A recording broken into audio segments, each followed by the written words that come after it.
నిన్న జరిగినటువంటి మధ్యప్రదేశ్ రాజ్యసభ ఎన్నికల్లో మీనాక్షి నటరాజన్ గారు కాంగ్రెస్ పార్టీ అభ్యర్థి నామినేషన్ తిరస్కరించడం అనేది చాలా సిగ్గుచేటు. బీజేపీ ఏజెంట్గా అక్కడ కమిషన్ పనిచేస్తూ ఉందనడానికి ఇది ఒక నిదర్శనం.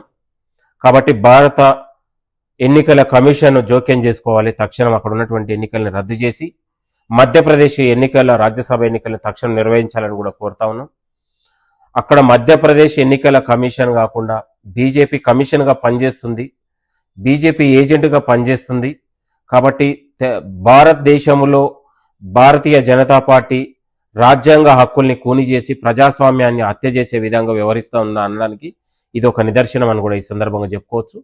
కాబట్టి Madhya Pradesh BJP has destroyed democracy. The Modi government must take responsibility. The election commission has become an agent of ఇవాళ బీజేపీ పార్టీ. కాబట్టి తిరిగి ఎన్నికలు నిర్వహించాలని కూడా మేము డిమాండ్ చేస్తా ఉన్నాం. ఏదైతే ఇవాళ బీఆర్ఎస్ పార్టీ చేస్తున్న తప్పుడు సమాచారం ఉందో, తెలుగు స్క్రైబ్ కావచ్చు, మిర్రర్ కావచ్చు, తక్షణం ఉన్నటువంటి ఈ తప్పుడు సమాచారాలు ఆపకపోతే బీఆర్ఎస్ పార్టీ నాయకులారా తీవ్ర పరిణామాలంటాయని కూడా హెచ్చరిస్తా ఉన్నాం.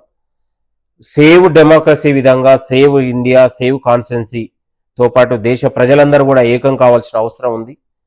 కాబట్టి బీజేపీ హఠావో అనే విధంగా దేశ ప్రజలందరూ కూడా తీర్పు ఇవ్వాలని కూడా కోరుతా ఉన్నాం. థ్యాంక్ యూ, నమస్తే.